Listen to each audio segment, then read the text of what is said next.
하나님의 말씀은 신약성경 299페이지입니다. 고린도후서 12장 1절부터 10절의 말씀, 하나님의 능력, 통로의 원리라는 제목으로 말씀의 은혜를 받기 전에 기록된 계시의 말씀 읽겠습니다. 무익하나마 내가 부득불 자랑하노니 주의 환상과 계시를 말하리라. 내가 그리스도 안에 있는 한 사람을 아노니 14년 전에 그가 셋째 하늘에 이끌려 간 자라. 그가 몸 안에 있었는지 몸 밖에 있었는지 나는 모르거니와 하나님은 아시느니라. 내가 이런 사람을 아노니 그가 몸 안에 있었는지 몸 밖에 있었는지 나는 모르거니와 하나님은 아시느니라. 그가 낙원으로 이끌려 가서 말할 수 없는 말을 들었으니 사람이 가히 이르지 못할 말이로다. 내가 이런 사람을 위하여 자랑하겠으나 나를 위하여 약한 것들을 왜 자랑치 아니하리라. 내가 만일 자랑하고자 하여도 어리석은 자가 되지 아니할 것은 내가 참말을 함이라. 그러나 누가 나를 보는 바와 내게 듣는 바에 지나치게 생각할까 두려워하여 그만두노라. 여러 계시를 받은 것이 지극히 크므로 너무 자고하지 않게 하시려고 내 육체에 가시 곧 사탄의 사자를 주셨으니 이는 나를 쳐서 너무 자고하게 하지 않게 하려 하심이니라. 이것이 내게 떠나게 기를 위하여 내가 3번 주께 간구하였더니 내게 이르시기를 내 은혜가 내게 족하도다. 이는 내 능력이 약한 데서 온전하여 짐이라 하신지라. 이러므로 도리어 크게 기뻐함으로 나의 여러 약한 것들에 대하여 자랑하리니 이는 그리스도의 능력으로 내게 머물게 하려 함이라. 아멘. 그러므로 내가 그리스도를 위하여 약한 것들과 능력과 궁핍과 핍박과 곤란을 기뻐하노니 이는 내가 약할 그때가 곧 강함이니라. 아멘. 할렐루야. 지금은 바야흐로 건강시대가 아닙니까? 의술이 발달하고 약이 발달하고 그리고 병원 시설들이 얼마나 발전하고 있습니까? 이런 까닭으로 지금 현재 미국에 100세 이상의 건강한 노인 어른들이 3,000명 이상 된다고 통계청에서 발표를 했습니다. 3,000명 이상이 100세 노인이라는 거예요. 그런데 이 100세 장수 시대에는 그냥 단순히 장수만 해서는 안 되죠. 자녀들에게 패도 되고 주변에 패가 되면 안 되니까 건강하게 장수해야 됩니다. 지금까지 무려 26년 동안, 즉 언제입니까? 1985년부터 2009년까지 무려 26년 동안 세계에서 가장 장수 국가는 일본 국가였습니다. 그래서 일본을 노인 국가다 그렇게 얘기하잖아요. 노인 국가다. 일본 사람들이 장수했습니다. 일본 사람들의 일상생활의 특징이 뭡니까? 소식이에요. 음식을 소식합니다. 그리고 생선을 많이 먹잖아요.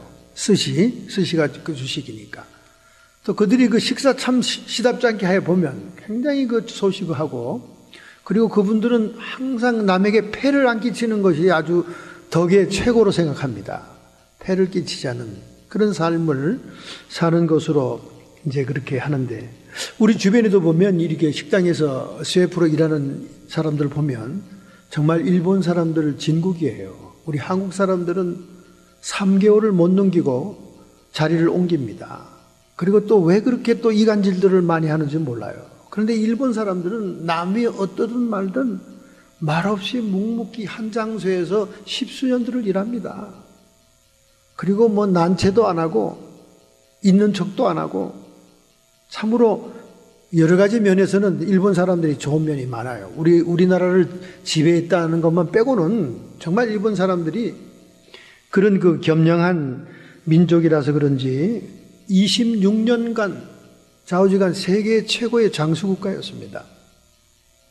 그런데 2010년도부터 홍콩에게 장수 국가의 명예를 물려줬다고 말이죠. 금년도에도 최근에 통계 나온 뉴스를 보니까 홍콩이 최장수 국가가 되었다. 홍콩이 말이죠. 남자의 평균 연령은 81.24세, 여자의 평균 연령은 87.32세. 남자의 그 최장수 국가 1등이 홍콩입니다. 2등이 아이슬란드, 저 추운 북극의 섬나라 아이슬란드. 그 다음에 세 번째가 스위스, 네 번째가 일본입니다. 그리고 다섯 번째가 싱가포르. 여러분이 싱가포르 가봐겠지만 굉장히 습기가 많은 나라예요. 덥고. 그런데도 장수국가라는 거죠. 아마 사회 질서가 정돈이 잘 돼서 그렇지 않나 이렇게 생각이 됩니다. 여성들의 그 최장수 국가는 홍콩 87.32세로 두 번째가 일본입니다. 여성들이 오래 사는 나라. 세 번째는 스페인. 스페인이 지중해 해양 도시로 굉장히 환경이 좋죠. 그리고 사람들이 낙천적입니다. 스페인이죠. 그 다음에 네 번째 국가가 한국이에요. 남자들은 랭킹이 안 들어갔습니다. 근데 여성들은 한국이 네 번째입니다. 85.50세. 좌우지간 우리 한국 여성들은 세계의 아주 브랜드입니다. 예, 아주 세계에 내놓으면 항상 브랜드예요. 이 여성들이, 우리 한국 여성들이. 요즘 골프를 보세요. 얼마나 골프들을 잘 칩니까? 혀를 차잖아요. 코리안 레이드들이 너무 골프를 잘한다고 말이죠. 어쨌든 한국 여성들은 탁월한 것 같아요. 제가 바로 우리 한국 여성의 엄마를 둔 사람이 아닙니까? 그러니까 얼마나 탁월하겠어요. 그죠? 우리 한국 사람들이. 그 다음에 이제 여섯 번째가 여성으로는 스위스자, 그 말이죠. 그러니까 일본에 관심이 많았던 세계의 이목이 자연히 어디로 돌려지겠습니까? 홍콩으로 돌려지죠. 아니, 오늘 홍콩이 왜 1등 국가가 됐어? 장수 국가가. 여러분 홍콩 가보셔서 알겠지만 아주 습기가 많은 동네예요. 절벅절벅합니다. 침대 이렇게 고급 호텔의 침대도요, 습기가 절벅절벅해요. 이 캘리포니아 살다가 거기 여행 가면 아이고 빨리 가야 되는데 빨리 집에 가자 막 이런 생각이 들어요. 너무 습기가 많으니까. 그런데도 적당한 스트레스가 그들을 또 장수한다 그 말이죠. 그래서 이제 그 기자들이 집중 연구를 들어갔습니다. 홍콩이 왜 장수하냐 그랬더니 두 가지의 큰 원인을 발견했습니다. 첫째는 핫티를 먹는다는 거예요. 핫티. 여러분 우리가 더운 지방 같으면 냉수, 빙수를 많이 먹을 것 같으죠? 대만이나 홍콩은 엄청 덥습니다, 여러분. 더워요. 그냥 벌컥벌컥 콜라나 마시고 벌컥벌컥 그냥 냉수나 마실 것 같으죠? 이 사람들은 그 더운데도 티를 마시는 거예요. 티를. 제가 이 사실을 알고 난부터는 완전히 드링크는 다 티로 바꿨습니다. 오래 살아보겠다고. 근데 티를 먹어보니까 몸에 정말 좋아요. 가뿐하고. 이 티에 장수의 비결이 있다는 거예요. 얼마나 쉬운 얘기입니까, 여러분? 당장 여러분 오늘 한국마켓 가든지 미국 그로서리 가든지 좋은 티를 탁탁 골라가지고 티를 또 이렇게 종류별로 이렇게 저 종류별로 마시는 그 재미가 또 쏠쏠합니다. 한번 해보세요. 아니 오늘 우리 동네는 100도가 넘어가는데 말이지. 100도가 넘어가는데도 막 팔팔 끓은 티를 마시니까 왜 이렇게 시원합니까? 아 좋더라고요. 장수하지 하고 먹으니까 또 얼마나 좋은지 몰라. 그리고 이 홍콩 사람들이 오래 사는 두 번째 원인이 적당한 한약과 한방으로 몸을 건강하게 한다는 거예요. 이 한방이 이 내추럴 허브 아닙니까? 내추럴 약품 아니에요. 메디신이잖아요. 이 양약하고는 또 차원이 다르지 않습니까? 그러니 한방의 적절한 약과 그리고 이 평상시에 집에서 먹는 핫티, 이 티타임을 가는 거, 핫티. 이것이 장수의 비결이다. 여러분, 얼마나 오늘 여러분들 잘 왔습니까? 미국에도 3,000명밖에 없는 100세 이상의 인구 가운데 이제 여러분이 이름을 올릴 텐데 올리기 위해서는 핫티를 많이 드시기 바랍니다. 제가 요즘 재미를 보고 있는 핫티 중에 하나는 결명차. 네, 결명차. 결명차를 집에 막 뭉태기로 사다 놓잖아요. 좋다는 얘기는 들었으니까. 근데 그 뭉태기로 사다 놔도 보리차처럼 끓여 먹질 않아요. 그냥 한두 번 열심히 끓여 먹다가 또 처박아 놓으면 그게 곰팡이 쓸어서 그냥 다 버리게 됩니다. 이 뭉태기처럼. 근데 요즘 한국마켓 가면 티백으로 나와요. 티백으로 탁 팔팔 끓는 주전자 요즘 코스코에 팝니다. 딱 넣으면 30초밖에 안 걸려요. 탁 해가지고 티백을 넣어서 쫙 마시면요. 위장이 왜 그렇게 편안합니까? 눈은 왜 그렇게 또 촐랑촐랑 밝아집니까, 요즘? 여러분 한번 해보세요. 쉬운 것부터 한번 해보세요. 그리고 점진적으로 좋은 티들을 개발하시면 홍콩 사람들이 이 장수하는 놀라운 축복을 여러분도 받게 될 줄로 믿습니다. 할렐루야. 자, 우리가 몸만 장수한다고 좋은 일이 아니죠. 올해 사람들이 또 푸념처럼 얘기하는 게 있더라고요. 아우, 지겨워. 그런 소리 가끔 하더라고, 노인들이. 아주 오래 사는 게 또 지겹대. 별 할 일도 없으면서 오래 사니까 지겹대. 그런 소리를 제가 흔히 듣습니다. 여러분, 하나님께서 오늘 여러분들을 건강하게 장수를 시켜주고 있다면 우리는 이 기간에 영혼을 준비하라는 뜻입니다. 할렐루야. 영혼을 준비하는 거예요. 우리가 이제 이 땅에 살던 것은 7, 80년이지만은 영원한 아버지의 나라를 위해 준비하는 것. 영혼을 준비하라는 뜻으로 하나님이 우리에게 장수의 축복을 주고 있는 것입니다. 그리고 우리 남은 자녀들, 손자, 손녀들도 기도로 후원해서 그들의 영혼이 하나님께 상달되기를 옆에서 기도하는 사명으로 우리가 이렇게 건강하게 장수한다. 그렇게 생각해야 됩니다. 할렐루야. 오늘 특별히 이 사도 바울은 정말 어릴 때 회심한 게 아니에요. 나이가 좀 들어서 회심했죠. 우리가 교회 그 기독교인들의 통계 조사를 해보면요, 예수 믿고 회심하고 회개하고 이 종교로 들어오는 입문하는 그 나이가 말이죠, 어릴수록 많다는 거예요. 1000명의 기독교인들을 통해서 만화 연구소에서 리서치를 했습니다. 그랬더니 20세 미만은 548명이 회심을 합니다. 1000명 중에 반수 이상이 기독교로 들어온다는 거예요. 그런데 21세부터 32세는 337명이더라는 거예요. 약 30%죠. 1000명 중에.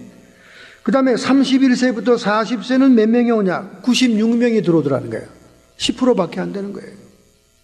그러면 41세부터 50세는 15명, 약 10% 정도. 그 다음에 51세 이상은 4명이 회심을 했다고 결과가 나왔습니다. 여러분, 이 말은 무슨 말입니까? 나이가 들면 들수록 자기들의 삶의 체험이 많고 경험이 많으면 많을수록 인생살이를 오래 살면 살수록 순진하게 종교에 입문하기가 어렵다는 겁니다. 그러니까 연로하시고 나이가 많으셔서 이렇게 세례를 받으시고 기독교에 들어온다는 것은 정말 하나님의 축복입니다. 할렐루야. 오늘 축하드려요. 축하드립니다. 그러니까 나이가 들면 들수록 무슨 말입니까? 이걸 뒤로 뒤집어서 얘기하면 고집불통이 된다는 거야. 나이가 들면 들수록 철이 들어가지고 사람이 성자처럼 변하는 사람은 100명 중에 1명이 있을까 말까 하고, 제 주변을 싹 돌아보니까 나이가 들면 들수록 왜 그렇게 꼬장꼬장하고 고집이 세고 아집이 세고 왜 그렇게 심술도 많아지고 노탐도 많아지고 노욕도 많아지는지 모르겠어요. 저는 그래서 가라지 세일을 쭉 예전에는 많이 다녔죠. 지금은 잘 살게 되는지 몰라도 하여간 예전에는 많이 다녔어요. 미국이 처음 오니까 가라지 세일 토요일 날 다니는 게 그게 취미가 되더라고요. 그래서 일불 주고 제가 산 까만 양복을 입고 TV에 나가서 방송하니까 우리 조카들이 아이고 삼촌 그 1불짜리 양복 입고 그만 나와. 저는 교수님이 입던 이불이라고 양복이라서 샀거든요. 1불에 파더라고요. 얼마나 감사해. 까만 양복 그러면 우리 또 목사님들은 좋아하잖아요. 그래서 그걸 탁 사는데 가만히 맡아보면 약간 그 파이프 담배 냄새가 나. 그래도 그걸 몇 번 드라이 클리닝 하니까 또 괜찮아. 그걸 입고 막 SF26 방송 설교 나가서 막 열을 내니까 우리 조카들이 그거 보고 아이고 삼촌 우리랑 같이 그 가라지 세일 다니면서 일불 주고 산 거 그거 그만 입고 나와 다 알아. 우리는 자기들만 알지 누가 알아. 제가 가라지 세일 가서요 아주 새파랗게 젊은 사람들이 파는 데 가서 사요. 거기 가면 틀림없이 물건들이 다 헐값입니다. 25센트 10센트 어떤 거는 후리 공짜. 걔들은 떼약빛에 오래 앉아있고 싶지가 않아. 빨리 가라지 세일 쓰레기 다 청소하고 빨리 놀러 가고 싶은 애들이야. 그러니까 돈이 싼 거예요. 1불 이상 되는 거 없어. 근데 할아버지 할머니들이 톡 느긋하게 앉아가지고 따가운 태양을 인조이하면서 가라지 세일 하는 데 가면 죄다 200불 300불 50불 75불 80불 이게 가라지 세일이야. 이게 백화점이지. 그래서 물어봐요. 왜 이렇게 이거 비싸냐. 우리의 추억이 담긴 데스크라는 거야. 우리 추억이 있는 식탁. 저거는 우리가 신혼부부가 됐을 때 기념으로 산 거. 모든 물건이 사연이 있어. 모든 물건이 자기들의 값진 추억이기 때문에 절대 싸구려로 팔고 싶지 않아. 그래서 제가 200불짜리 탁자를 하나 산다는 거 아닙니까? 저 플랜전전 고개 넘어가다가 그때 제가 헐꼬닥 머리가 그냥 어떻게 됐는가 봐. 제가 절대 할아버지 할머니들이 파는 데는 안 가거든요. 하나같이 물건값이 비싸. 왜? 다 자신들의 고귀한 사연이 있기 때문에 막 아까워 나가는 게 피가 막 나는 것 같고 살이 배지는 것 같아. 그런데 이거 틀림없이 이거는 강대상 하면 좋겠네. 그때 막 환장하고 눈이 획 돌아가더라고. 목사는 강대상이면 최고잖아요. 앞만 봐도 15불 정도면 살 수 있는 건데 200불을 딱 붙여놨어요. 아무리 깎아달라고 사정하고 뭐 이걸 내가 성경을 얹어가지고 설교할 거고 뭐 설교하고 기왕이면 교회 헌금하는 마음을 가지고 아무리 설득해도 no. 자기들의 아주 고귀한 추억이 담겨있는 탁자기 때문에 절대 헐값으로 못 판다는 거예요. 결국 제가 졌죠. 그래서 그냥 거금 200불을 탁 그냥 돈을 주고 사가지고 집에 지금 바깥에 그냥 먼지가 소복히 만나가지고 막 비를 몇 번 맞아서 나무가 다 들쳐지고 아이고야 왜 그렇습니까? 나이가 들면요 대부분 다 고집이 세지더라고. 아는 것도 많고 경험하는 것도 많고 나이 연륜이 있다 보니까 다 아는 얘기거든. 다 아는 거거든. 그러니까 나이 들어서 신앙생활에 들어가기가 힘들어지는 거예요. 제가 이 말을 하는 것은 여러분이나 저나 같이 늙어가는 처지에 좀 고집 좀 그만 부리고 너무 아집을 가지고 살면 우리 영혼이 죽는다는 거예요. 우리 영혼이 쇠퇴한다는 겁니다. 그러니까 나이가 들면 들수록 자꾸 겸비한 마음을 가져야 돼요. 그 비결을 오늘 제가 설교하려고 그러는 거예요. 그 비결을. 사도 바울은 삼층천이라고 하는 하나님의 보좌가 있는 신비의 세계를 올라가는 체험을 합니다. 그가 회심하고 난 다음 아라비아 광야에 가서 기도하다가 그런 체험이 있었어요. 근데 그가 그거를 간증하면서 결코 자기의 체험으로 얘기하지 않아요. 3인칭으로 얘기합니다. 그러나 이 성경을 읽는 사람은 누가 그런 체험을 했는지 다 압니다. 내가 몸 밖에 있었는지 몸 안에 있었는지 모르겠다. 이러면서 3인칭으로 간증을 얘기하면서 내가 이 간증을 노골적으로 하지 않는 것은 내가 너무 교만해질까 봐, 내가 자랑하는 것 같을까 봐 못하겠다. 이제 그런 얘기를 하면서 하나님의 능력의 통로가 되기 위해서 우리는 어떠한 원리를 가지고 있어야 되는가를 제시하고 있는 것입니다. 오늘 본문에 보니까 첫 번째 7절입니다. 이는 나를 쳐서 너무 자고하지 않게 하려 하심이니라. 하나님이 이런 영적인 체험을 많이 하고 하나님을 만나본 이런 사도 바울이 교만해질까봐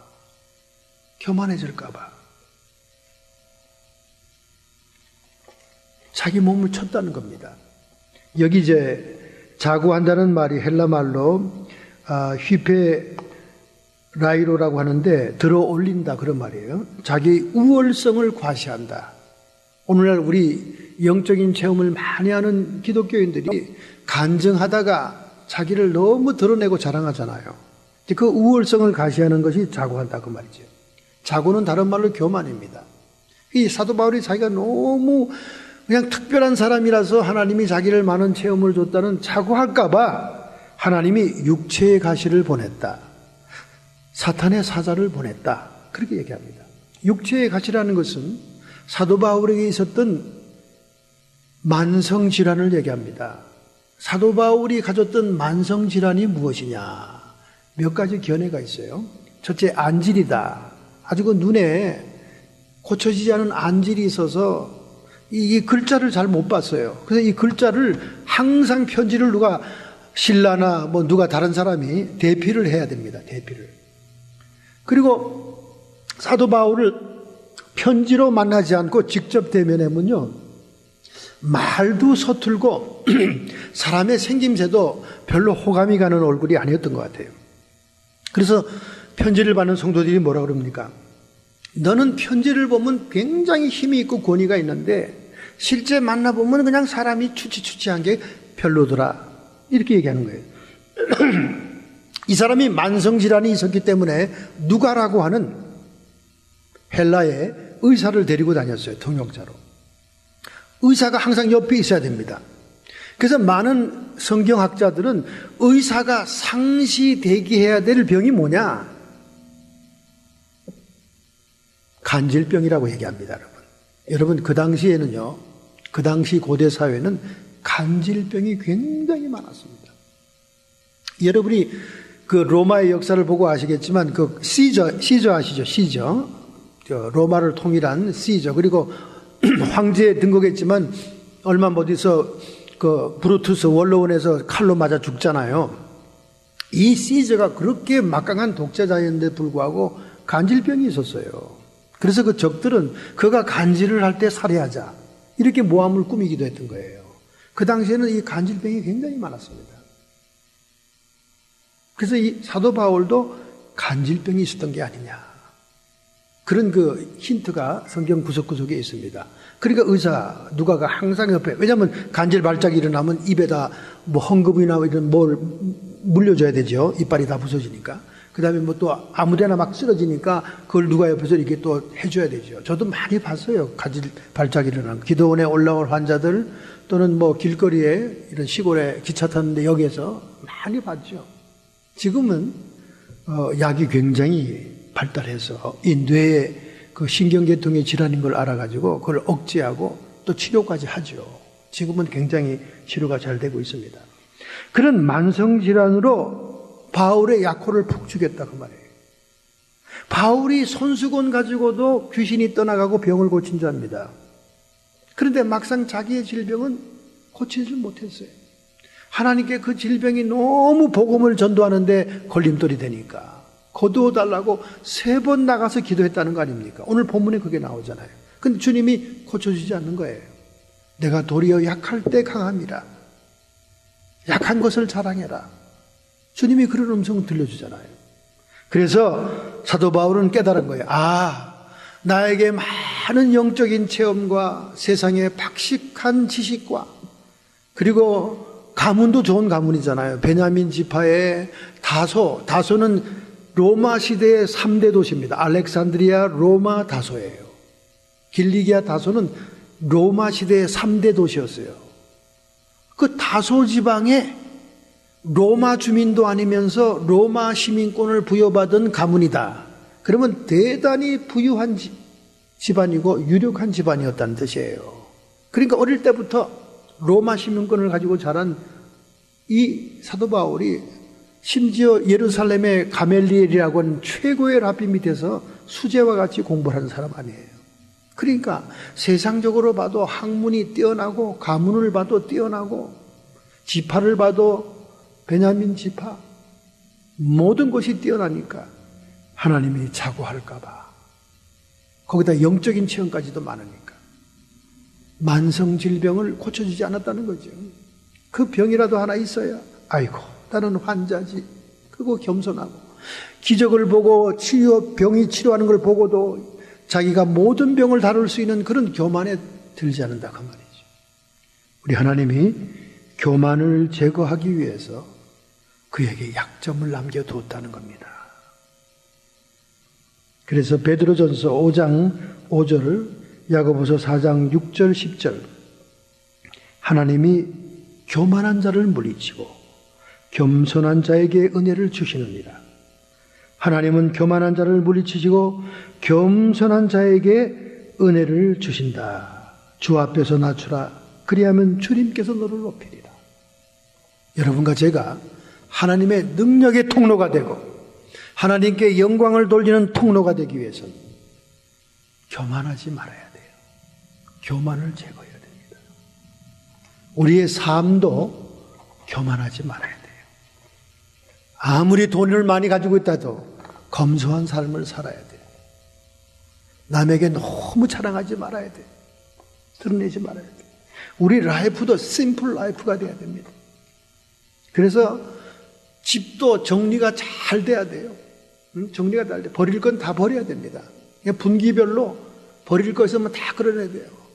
제가 토요일 날 뭘 찾다가 구석구석을 보니까 얼마나 제가 잊어버린 옷들과 이런 것들이 많은지, 이 2년 이상 입어보지도 않고 쓰지 않으면 그건 버려야 될 거예요.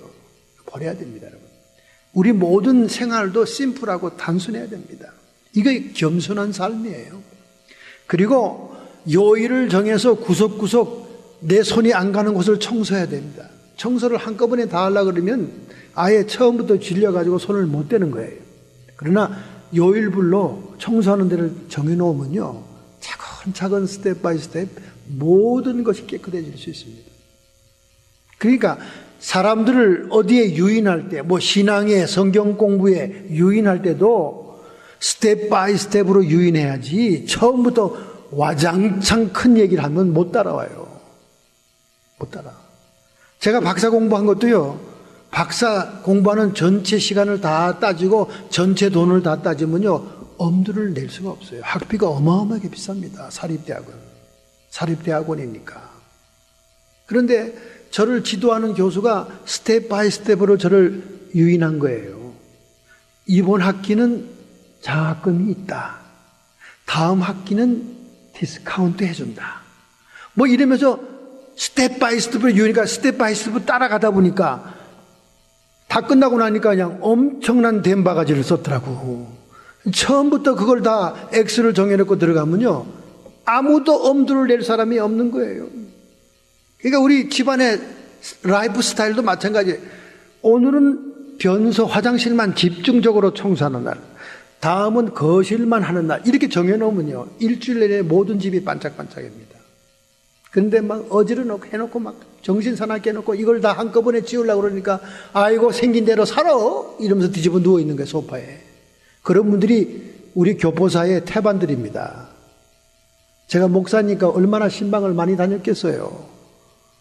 무조건 부르면 가니까 저 샌프란시스코 금문교 밑에도 가봤고, 저기 세크라멘토에서 2-3시간 가는 데도 가봤고, 저기 몬트레이도 가봤고, 다 가봤잖아요. 하여간 겉에 집은 100만 불짜리 너무 호화롭고 좋아. 이야, 멋진 데 산다. 바닷가, 몬트레이요, 카멜 비치 옆에 얼마나 멋있습니까? 꿈 같은 데지요. 겉에는 보면 유리창에다 파라솔도 있고 너무 멋있어. 들어가면 문부터 열리지가 않아요. 왜 그런가 봤더니 거기 빨래가 껴있어. 그리고 들어가는데 그냥 빨래를 치워주느라고 내가 걸으라고. 밟을 수가 없으니까. 그래서 제가 빨리 그 집에서 나오려고 음료수만 먹고 있다가 화장실이 급해졌어요. 저 화장실 좀. 그래서 화장실 갔더니 화장실도 또 문이 안 열리네. 그래서 왜 안 열립니까? 그냥 쓰던 수건 이런 것들이 그냥 그 문짝에 끼어 있는 거예요. 그래서 할 수 없이 제가 발로 그걸 빨래니까 손으로 할 수 없고 치워서 들어갔더니 화장실도 그냥 자기 살던 대로 사는 거야. 수백만 불짜리 집을 사도 어쩌면 그렇게 옛날에 자기가 시골에 살던 그대로 살아들. 참 희한하더라고요. 참 희한해. 어쨌든 여러분, 우리의 삶도 겸손해야 돼요. 심플해야 돼. 그래서 항상 이렇게 요일별로 정돈하고, 그 다음에 물건 사는 것에 취미생활을 하지 마세요. 이 물건 쇼핑에 취미가 붙으면 그 욕심과 욕망을 채우는 것은 끝이 없습니다. 여러분, 인간의 욕심 끝이 없어요. 여러분, 어떤 것을 이루고 싶을 때 막 몸부림치죠. 막 난리법석을 피죠. 그거 이루어놓고 보세요. 그 다음에 더 큰 걸 바라죠. 더 큰 걸 바랍니다. 인간의 욕심은 끝이 없어요. 아, 목사님, 세일이래요. 정말 세일은 안 사는 게 세일이에요. 안 사면 세일이에요. 세일이래요. 우리 동네 50%, 70% 세일입니다. 지나가다가 막 다리가 떨려 들어가고 싶어서. 70% 세일, 80% 세일. 아이고야. 또 2개 사면 하나는 공짜. 막 이런 게 너무 많아요. 그러니까 안 사도 되는 걸 산다 그 말이죠. 그러니 얼마나 집에 지금 입어보지도 않은 옷들이 걸려 있습니까? 절대 쇼핑에 취미를 붙이면 안 됩니다, 여러분. 이거는 여러분의 영혼을 위해서 절제해야 돼요. 우리는 그런 쇼핑할 시간이 있으면 성경 읽고, 그런 쇼핑할 시간이 있으면 문제를 놓고 기도하고 영혼을 위해서 시간을 보내야 됩니다. 그리고 모든 것을 이렇게 잘 이렇게 정돈하는 삶이 겸손한 삶이에요. 겸손한 거니까 마음만 겸손하면 되는 게 아니에요. 여러분 삶 스타일이 겸손해야 되는 거예요. 심플 라이프. 할렐루야. 별천간을 다 하시네 오늘 목사님. 시간 많은가 봐. 여러분 그렇게 생각해도 좋습니다. 왜냐하면 우리가 주변 환경이 어수선하면 우리 마음도 어수선해지는 거예요. 그래서 여러분이 교만을 제거하기 위해서 항상 검소하게 심플한 라이프를 살아야 됩니다. 할렐루야. 왜냐하면 겸손한 자에게 하나님의 은혜를 베풀고 겸손한 자를 통해 하나님이 영광을 받으시니까. 여러분 비어있는 공간에 바람도 물도 채워지잖아요. 여러분이 너무 복잡하고 생각도 복잡하고 집안도 복잡하면 아무것도 채워지질 않아요. 받을 만한 준비가 돼 있어야지 은혜도 임하는 거지. 그렇잖아요. 그러니까 우리가 뭐든지 정돈돼서 비워놔야 돼요. 우리 마음도 룸이 있어야 되고 다 비워놔야 은혜가 임하는 것입니다. 할렐루야. 자, 2번째는 우리가 어떻게 하면 하나님의 능력의 통로가 되냐. 9절이죠. 9절 상반절. 이는 내 능력이 약한 데서 온전하여 짐이니라. 3번이나 나가서 하나님께 기도했더니 그냥 병이 있는 그대로 약할 때가 강하다 그러시는 거예요. 그리고 약한 데서 온전해진다. 그래서 사도 바울은 크게 깨달은 거예요. 내가 주님 안에서는 약한 것을 자랑해야 하나님이 나를 통해 영광을 받으시고 하나님의 능력이 나를 통해 나가는 통로가 되겠구나. 깨달은 거죠. 깨달은 거예요. 그래서 오늘 본문의 5절에 나를 위해서는 약한 것들을 자랑하리라. 이 나이 많은 사람들 특징을 보니까요. 요즘 쭉 나이 많은 사람들하고 만나고 특징을 보니까 왜 그렇게 자랑이 많습니까? 군대에서 별 달았던 얘기, 별 얘기 다 합니다. 나중에는 하다 이제 손자들 얘기까지 다 자랑합니다. 손자 얘기 자랑 다 끝나면 집에 있는 고양이 자랑해요. 고양이도 끝나면 이제 개 자랑하고 말이죠. 자랑이 끝이 없어요. 그래서 제가 그때 느꼈어요. 그래서 성경에 예수님만 자랑해라 그랬구나. 왜? 사람 자랑하고 자기 자랑하면요 끝이 없더라니까요. 근데 그 자랑을 처음 들을 때는 신선하니까 들을만 하더라고. 손자가 그렇게 영특하구나. 아이고 그 고등학교 손자가 수학을 잘하는구만. 처음 들을 때는 아주 참 괜찮아요. 신선하니까 한번 듣는 거니까. 그런데 이분 만날 때마다 기본 레파토리가 2시간인데 괜히 그냥 같이 앉아있다가 커피를 너무 마셔가 밤에 잠도 안 오고 말이죠.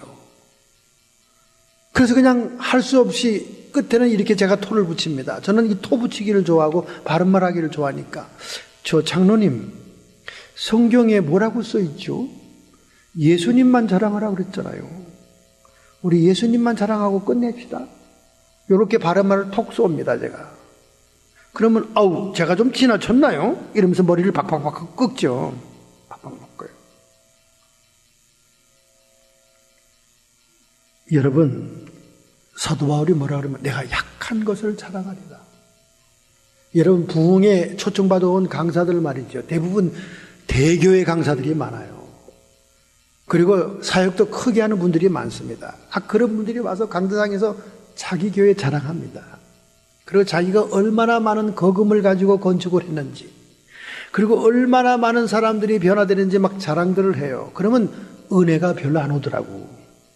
그런데 마땅히 자랑할 거가 많은 목사님들이 와가지고는 그냥 자기의 못된 점, 자기의 못난 거, 자기의 실수, 뭐 자기가 공부 못한 찌질이었다는 얘기, 뭐 이런 얘기 하니까 왜 그렇게 은혜가 돼요? 막 어떤 사람은 막 박수치고 막 발을 동동 굴리면서 좋아하더라고. 왜? 자기도 찌질이니까. 나만 찌질인 줄 알았더니 저렇게 큰 교회에서 큰 사역하는 목사도 찌질이네 하고 좋아서 막 박수치면서 그냥 막 은혜를 받더라고요. 그러면서 이분은 무슨 은혜를 끼십니까? 예수님을 꽂혀주는 거예요. 예수님을 갖다 소개하는 거예요. 할렐루야. 나같이 이렇게 찌질이고 이렇게 약점이 많고 맨날 마누라 패고 말이지. 응? 목사들이 마누라 얼마나 패는 줄 알아요? 목사 교수들이 마누라 패는 퍼센트가 40%입니다. 특별히 한국서.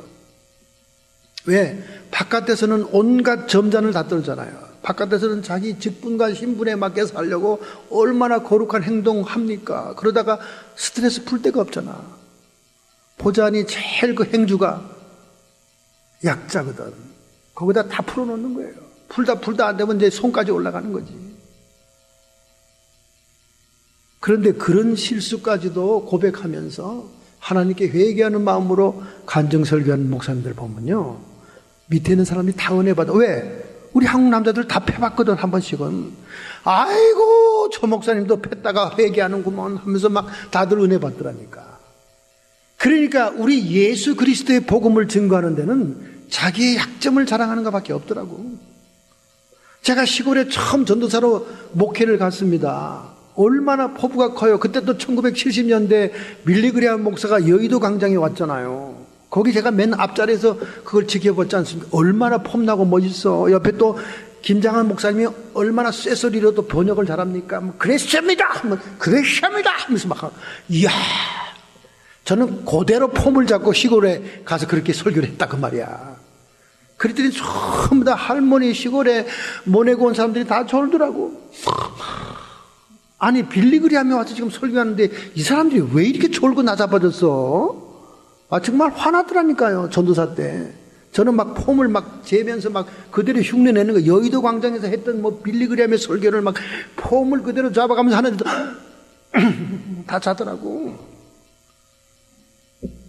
그래서 하나님께 새벽기도 물어봐서, 하나님, 아니 빌리그리암 목사님은 저렇게 폼나게 하면 막 여의도 광장 수백만 사람들이 다 반응을 일으키고 은혜 받고 난리 법석인데 요 몇 명 안 되는 시골 교인들 내가 그렇게 폼 잡아도 왜 이렇게 자고 난립니까? 새벽기도 때 그렇게 기도했어요. 그때는 하나님도 겁 안 나는 시대 아닙니까? 젊었을 때니까. 근데 주님의 음성이 들리더라고요. 네가 정말로 그 시골에 피곤한 농부들에게 은혜를 끼치고 싶냐? 그럼요. 은혜를 끼치려고 제가 이곳에 이 시골에 목회하러 오지 않았습니까? 그래. 그러면 매일 설교할 때마다 네가 잘못했던 것, 네가 실수했던 것, 너의 성격적인 단점, 약점을 한 가지 이상씩 얘기해봐라. 그러면 쫓겨나게요. 저기 무슨 전도사야 하고 쫓겨날 텐데요. 아니다. 그 사람들이 은혜 받는다. 너 같은 그릇의 역사는 예수님 때문에 은혜 받는다. 그래서 그 다음부터 이제 제가 노트에 썼어요. 내가 뭐가 나쁜가, 그 주간에 내가 잘못한 거. 그래서 설교하기 전에 그 얘기부터 했어요. 제가 청량리에서 기차를 타고 양평에 오는데 사람들이 너무나 줄을 많이 섰는데 내 앞에 막 내 뒤에 막 무슨 시장입니까? 청량리 시장이죠. 유명한 시장. 그 시장에서 저 장사하고 오는 그 할머니들이 막 줄 서 있는데 그 자리를 양보하지 않고 말이죠. 내가 먼저 올라타서 자리를 잡겠다고. 아이고 하나님, 제가 그런 놈입니다. 그게 생각이 딱 나는 거예요. 그 주일 설교하기 전에 제가 이 얘기를 안 하고는 절대 설교를 못 하겠네요. 여기도 지금 정량리 시장에 나물 팔러 가고 오이 팔러 가는 사람들이 많은데 제가 글쎄 그 할머니들 자리도 양보 못한 그런 인간입니다. 그랬더니 전부 다 눈 둥그렇게 뜨고 어하하하 웃으면서 막 반응이 있기 시작하는 거야. 아니 내가 찌그러지고 깨지고 빠그러지니까 좋아하고 야단들이야. 이야, 이 사람들 심보가 진짜 나쁘네. 그러면서도 은혜를 받으니까 그게 이제 설교의 습관이 되더라고요. 할렐루야. 제가 한국의 부흥회 가서도 마찬가지입니다. 첫 시간에 사람들의 마음의 문을 열기 위해서는 내가 잘못하고 내가 실수하고 내 약점을 얘기하니까 그것을 통해 하나님의 성령이 역사하시더라고요. 할렐루야. 얼마나 우리들이 실수가 많습니까? 얼마나 시행착오가 많습니까? 얼마나 순간순간 우리의 성질을 드러내고 뚜껑을 열고 난리법석들입니까? 그것들을 하나님 앞에 고백하고 회개하는 마음으로 간증하면서 예수님의 은혜를 증거할 때 하나님의 성령의 통로가 되더라는 거예요. 할렐루야. 안 될 것 같아도 됩니다, 여러분. 돼요. 참 이상하더라고요. 바로 그 비결을 사도 바울이 얘기하는 거예요. 약한 것을 자랑하리라. 약한 것이 하나님의 능력의 통로라. 약한 것을 통해 하나님이 역사한다. 할렐루야. 똑같이 노벨상을 받아도요, 결과가 다른 두 사람이 있습니다. 1993년에 화학상을 받은 한 학자가 있어요. 대학 교수인데 이 학자는 노벨상을 받고 나니까 학교에서 대우가 달라지는 거예요. 이 버클리에도 노벨상 받은 사람들은 전용 주차장이 생기지 않습니까? 이 버클리 주변은 주차장 전쟁이잖아요. 이 노 교수가 막 대우가 달라지거든. 노벨 화학상을 받은 교수라니까 대우가 달라지고 애들도 막 강의에 참석하고 야단들이거든요. 브랜드가 생겼으니까. 그러니까 이 사람이 굉장히 교만해지기 시작하는 거예요. 아마 보통 사람은 다 교만해질 거예요. 노벨상 받으면. 고집과 아집이 세지고 말이죠. 예전에는 조용히 얘기하던 사람이 강의도 막 고성을 질러가면서 강의하고 말이죠. 그러다가 학생들이 이 교수님의 학설을 비판하고 연구를 비판하는 얘기하면 막 책상을 치면서 화를 내는 거예요. 네가 노벨상을 받아봤어? 노벨상을 받고 나서 나한테 반발해. 이렇게 막 소리를 치는 거야. 교만이 하늘로 올라간 거예요. 여러분, 교수가 이렇게 되면요, 학교에서 인기를 잃습니다. 애들이 강의 신청을 하네요. 교수가 벌써 신임을 잃으면요, 강의가 안 들어오면 그 과목은 폐강이 되는 거예요. 참 교수들도 밀당을 잘해야 됩니다. 애들을 너무 스포일 시켜도 교수를 얕잡아 보고 너무 학점을 잘 후하게 줘도 교수를 우습게 여깁니다. 그러나 너무 또 학점이 A 학점은 절대 안 줘. 뭐 이러면 애들이 강의 안 들어와요. 그리고 좀 이렇게 융통성 있게 애들의 그 적성과 형편에 맞게 이렇게 좀 잘 해야 되는데 아주 그냥 외통수들이 있습니다. 그러면 벌써 애들끼리 다 정보를 주잖아요. 후배들이 들어와도 야, 그거 교수 거 택하지 마. 이 화학상 받은 교수는 나중에 연구실에만 처박혀 있는 교수 신세가 됩니다. 강의에 학생들이 안 들어와. 너무 교만해졌어. 너무 소리를 지르고 뭐 조금 이의를 제기하면 막 소리를 지릅니다. 여러분, 미국이 발전한 것은 어린 학생이라도 교수에게 반박할 수 있고 이론을 뒤집을 수 있는 그런 창의성을 격려하기 때문에 미국이 발전하는 거예요. 근데 그 교수는 막 화학상을 타고 난 다음에 막 애들을 권위로 누르는 겁니다. 두 번째는 1999년도에 노벨 의학상을 탄 퀸트 볼로보라고 하는 의대 교수입니다. 이분은 일단 노벨상에 10억 원 상금을 딱 탔습니다. 탔는데 마침 자기네 교회 프라우엔 교회 말이죠, 건축을 짓고 있었어요. 그래서 그걸 다 건축원금으로 낸다네. 얼마나 마음을 비운 겁니까? 그러고 나서 그 후부터 그가 연구하는 모든 프로젝트에 후원금을 요청하거나 지원을 요청하면요, 이상하게 후원금이 밀려들더라는 거예요. 하나님의 역사겠죠. 죽고자 하는 자는 살고 살고자 하는 자는 죽는 거죠. 그리고 이분이 노벨상 받고 난 다음에 예전의 권위, 의식과 모든 것을 다 내려놓고 도리어 겸손해진 거예요. 그러니까 노벨상 이후에 엄청난 업적을 남기고 수많은 후학들이 따르는 그런 교수가 됐다는 것입니다. 할렐루야. 여러분, 똑같은 유명한 상을 받아도 한 사람은 패망의 길이요, 교만은 패망의 선봉이다. 한 사람은 겸비함으로 하나님이 더 높여준다는 것입니다. 제가 주변에 많은 사람들을 만납니다. 대부분이 다 교만해지더라고. 교만하니까 자기의 위치와 자기의 신분을 잃어버리고 자기가 정말 하나님 나라의 백성이 될 것인지도 불확실한 그런 모습으로 비춰지더라고요.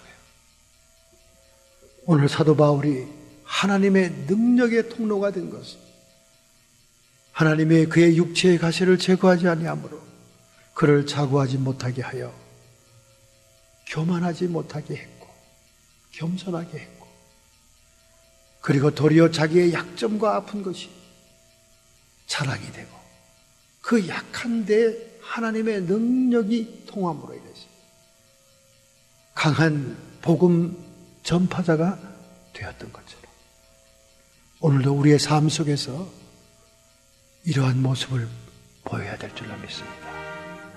이런 남은 생애를 살고자 결단하신다면 오늘 여러분의 가슴에 손을 얹기 바랍니다. 전능자의 눈길이 여기에 있습니다. 여러분은 정말로 교만한 자입니까? 여러분은 겸비한 자입니까? 우리의 라이프 스타일부터 모든 영과 마음을 주님 앞에 낮추는 자가 돼요.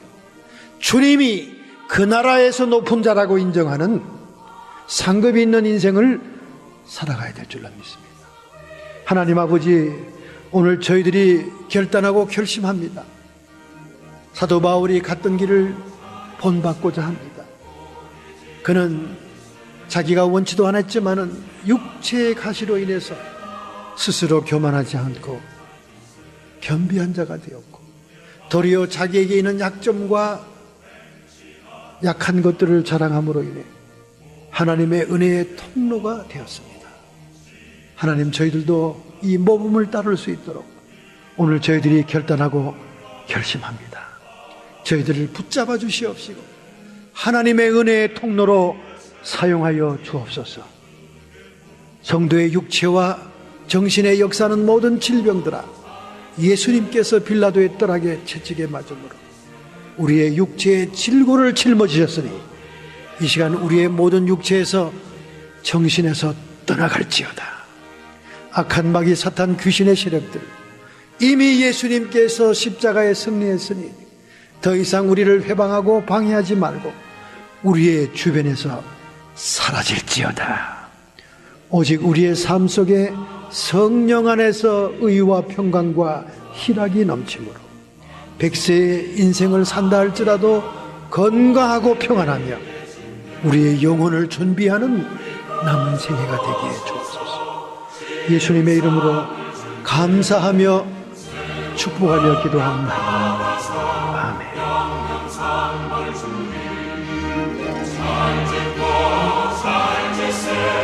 우리 집 잘 지세 만세 만성 위에